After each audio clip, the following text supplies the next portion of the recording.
The Emira sports car has strong roots. It's descended from the Evora GT 2+2, which itself was spawned from the Elise, Exige.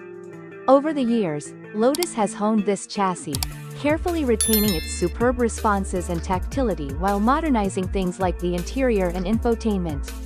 The result is a highly polished sports coupe that holds the title as the last car the British automaker will build with an internal combustion engine.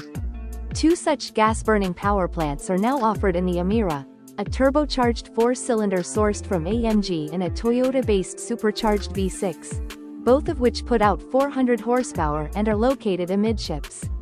The rear-drive Emira will bring Lotus's ICE era to a close in style, offering an alternative to more mainstream options such as the Porsche 718 Cayman. If you're interested in the ultimate expression of Lotus 1.0, now's the time to act. What's new for 2025? Lotus will add a second engine option, a 400 HP AMG-sourced four-cylinder, alongside the existing supercharged V6, which makes the same power but less torque. The four-cylinder models will inherit the first edition badge that was used on last year's V6 cars. While some 2024 Emiras left the factory with the Turbo 4, we expect most customers who ordered this engine will find their cars are 2025s.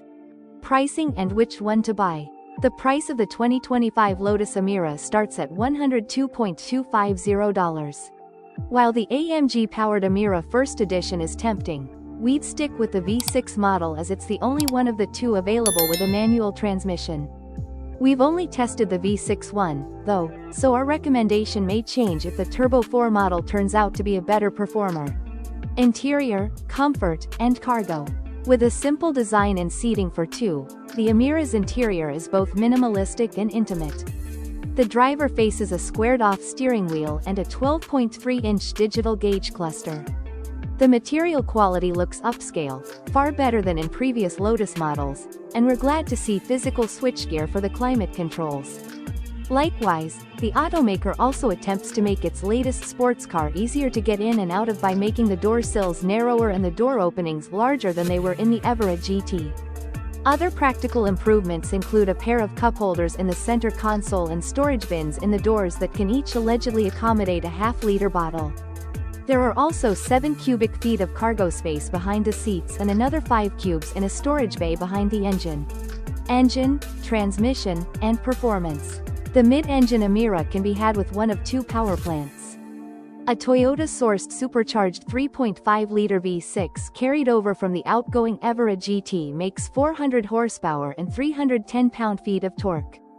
It pairs with either a 6-speed torque converter automatic or a 6-speed manual transmission.